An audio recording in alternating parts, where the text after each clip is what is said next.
스카이드 학생 여러분 안녕하세요. 사계국어 내신팀의 윤관수 선생입니다. 오늘 우리가 같이 공부해볼 작품은 유치진의 토막이라는 희곡 작품입니다. 먼저 제목의 의미를 같이 공부해볼 건데요. 토막은요, 뭐 반토막 났다 할 때 그 토막이 아니고요. 흙으로 만든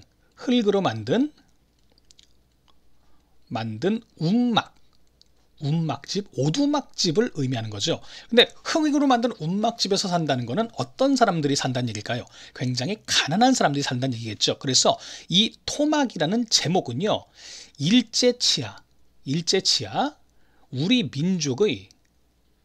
민족의 비참한 삶을 상징적으로 드러낸 소재입니다. 우리 민족의 비참한 삶을 상징적으로 드러내는 소재다라는 거 알아두시면 되겠고요. 자, 그리고 여기서 등장인물 같이 보면은요, 특이한 점이 이 소설에 어떻게 보면 구심점 역할을 하는 인물이 명수라는 인물인데요. 이 작품에서 명수는 직접 등장하지 않습니다. 그래서 등장인물이라고 보기는 어렵겠죠. 근데 명수의 친구 그리고 명수의 가족이 이 소설에 등장한다는 점 알아두시고요. 등장인물 보면 먼저 명서는 명수의 아버지입니다. 명수에게는 아버지가 되겠죠. 명수의 아버지인데요. 가난하고 병든 노인인데요. 생활 능력이 없어요. 굉장히 가난하죠. 그러니까 토막에 살겠죠. 하지만 가장으로서의 채통과 위험을 잃지 않으려는 그런 인물이고요. 그리고 명서의 처면은 명수의 어머니가 되겠죠. 굉장히 생활력이 강하고 억척스러운 그런 여인으로 나오는데요. 아들 명수에 대한 무조건적인 사랑을 갖고 있고, 그리고 이 아들 명수가 일본에 돈 벌러 가는데 일본에서 독립운동에 가담했다가 감옥에 갇혀 종신형을 선고받았다, 이런 소식을 듣고 좀 실성하게 됩니다. 이거는 자식에 대한 사랑 때문에 생긴 일이겠죠. 그리고 여기서 금녀는 명수의 여동생입니다. 명수의 여동생으로 나오는 인물인데요. 가난하지만 꿋꿋하게 사는 인물. 여기 마지막 부분에 보면요, 결국 명수가 죽게 되거든요. 그래서 어머니 아버지가 다 시대에 빠져 있을 때 그래도 우리는 오빠를 생각해서 꿋꿋이 한번 살아봅시다 라고 얘기하는 좀 의지적인 그런 인물이 되겠습니다.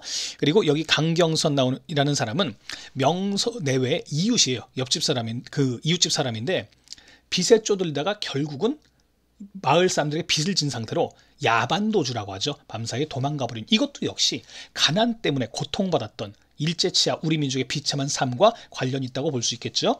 그리고 삼조는요, 특이한 점이 이 희곡에서는 명수는 등장하지 않는데 앞부분에 보면 삼조는 잠깐 등장합니다. 자, 명수와 함께 돈을 벌러 일본에 가는 젊은인데 나중에 이 삼조가 그 명수네 집, 그러니까 여기 명수의 엄마 아빠에게 소포를 보내거든요. 그 소포의 내용물은 명수의 백골이었습니다. 결국 죽은 명수의 백골을 수습해서 집으로 보내는 그런 인물이죠. 자, 줄거리 한번 같이 보도록 할게요. 자, 명선의 가족은 일본으로 그 돈을 벌러 간 아들 명수가 많은 돈을 붙여주리라 기대를 하고 있었습니다. 기대를 하고 있었네요. 띄어쓰기가 잘못됐네요. 자, 그러니까 여기서 명수가 좀 일본에 가서 돈을 벌어 돈을 보태주면 이 가난한 이 살림에서, 이 토막에서 벗어날 수 있지 않을까라는 그런 기대를 했습니다. 기대를 했는데 명수가 돈을 보내온 게 아니라 명수가 오히려 일본에 가서 독립운동을 하다가 감옥에 갇혔다는 소식을 듣게 됩니다. 자, 그러다 보니까 명선에는 더욱 가난해지고 명서의 그러니까 명수 어머니죠. 아들이 종신징역을 살지 모른다는 말을 듣고 좀 실성하게 됩니다. 여기서 아들에 대한 걱정, 아들에 대한 사랑 때문에 생긴 일이죠. 그러다가 어느 날 갑자기 일본에서 명수의 친구, 같이 돈 벌러 일본으로 갔던 삼조가 소포를 보내거든요. 근데 알고 보니 그 소포에는 명수의 백골이 담겨 있습니다. 그럼 명수가 어떻게 됐다는 얘기죠? 죽었다는 얘기죠. 그래서 일본 명수의 부모는 오열하고 금녀가 부모를 위로한다. 그러니까 이 소설은 해피엔딩이 아니죠. 좀 파국적 결말이죠. 이거를 통해서 그 당시 일제치하 우리 민족이 얼마나 고통스럽고 비참하게 사는가를 아주 사실적으로 보여주는 소설이다라는 거 알아두시면 되겠습니다. 자, 그럼 여기 지문을 한번 같이 가볼 건데요. 이 지문은 이 희곡의 마지막 부분입니다. 이 명서가 아들 명수의 백골을 소포로 받는 그 장면입니다. 자, 그럼 지문 한번 같이 가보도록 할게요. 자, 여기서 갑자기 어떤 남자가 찾아오는데 이 남자는 사실 우편 배달부입니다. 이 사람이 있어 이 집에? 그런데 여기서 명서의 처, 그러니까 명수의 어머니는 오로지 누구만 기다리고 있어요? 아들의 소식만 기다리고 있죠. 그래서 남자 목소리가 들리니까 야, 명수가 왔다, 명수가 왔다, 명수 아들이 왔다, 응? 아들을 그 정도로 애타게 기다리고 있다는 걸 알 수 있죠. 자, 그러면서 어떤 남자가 이 집에 최명서라는 사람이 있어? 최명서, 명수의 아버지죠. 그랬더니 일본서 왔소? 그랬더니 그렇소 라고 얘기를 해요.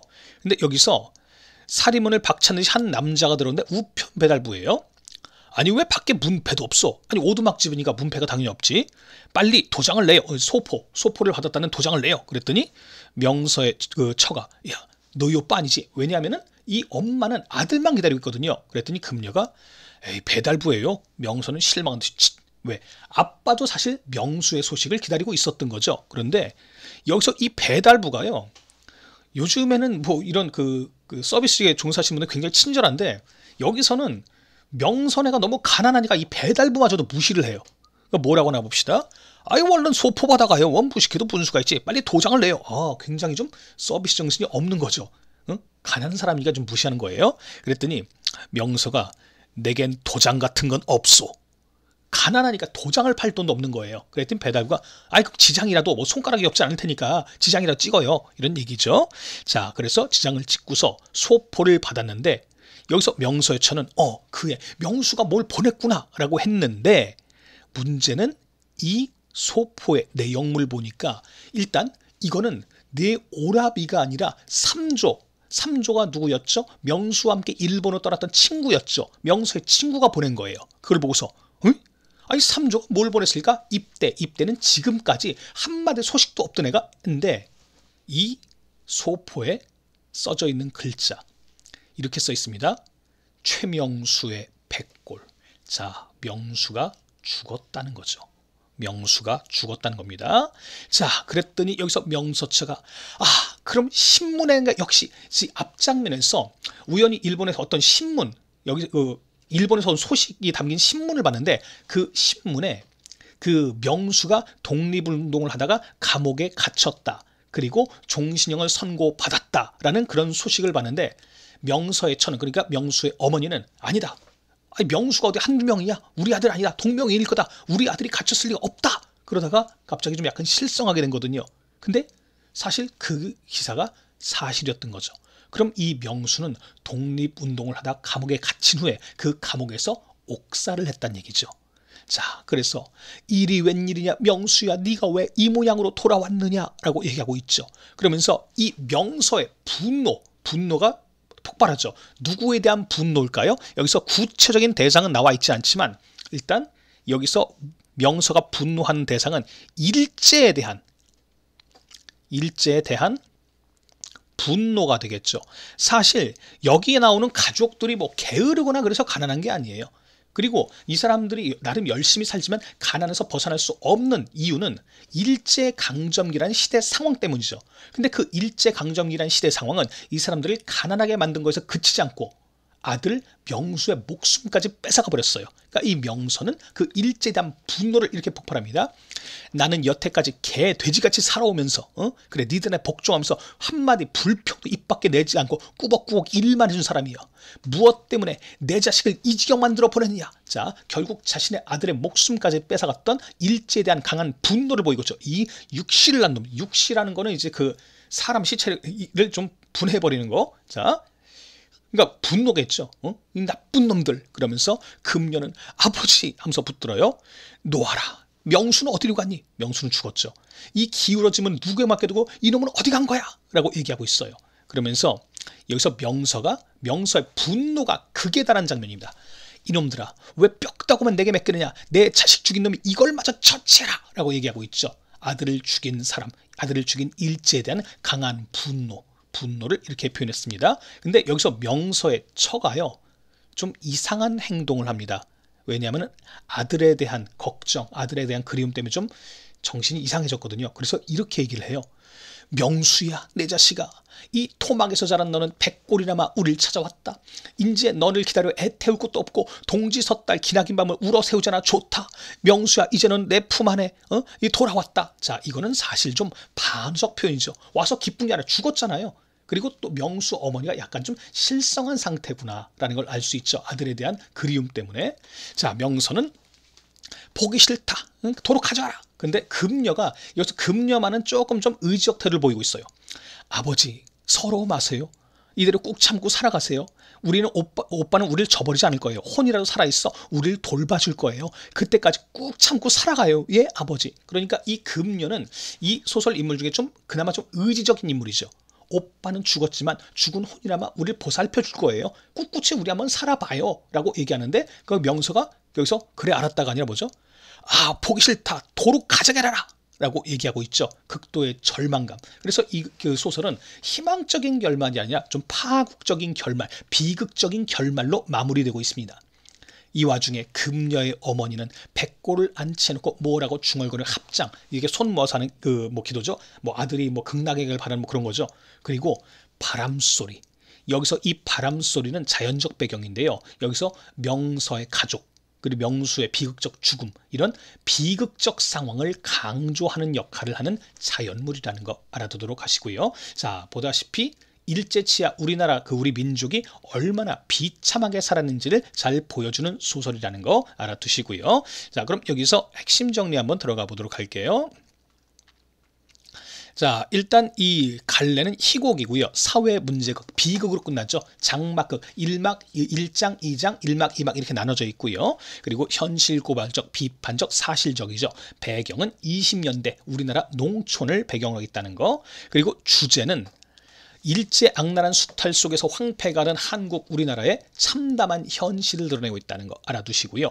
그리고 특징은 상징적인 소재를 통해서 일제치하 우리 민족의 삶을 사실적으로 드러낸다. 여기서 그 상징적인 소재, 대표적인 거는 이 소설의 제목인 토막이 되겠죠. 토막. 토막을 통해서 우리 민족의 비극적인 삶을 드러내고 있다는 거 알아두시면 되겠습니다. 자, 그럼 OX 문제를 한번 같이 가보도록 할게요. 1번 볼까요? 토막은 일제치하 우리 민족의 비참한 삶을 상징하는 소재이다. 맞는 말이죠. 그 다음에 2번. 명수는 작품에 직접 등장하진 않지만 구심점 역할을 한다. 맞는 말입니다. 소설이 아니죠. 희곡에 등장하지 않습니다. 3번. 배달부는 일제 탄압을 상징한 인물. 여기서 이 배달부가 이 명서의 가족을 좀 무시하는 경향을 보이고 있지만 일제 탄압하고 직접적인 연관이 있다고 보기는 어렵습니다. 자, 그 다음에 4번.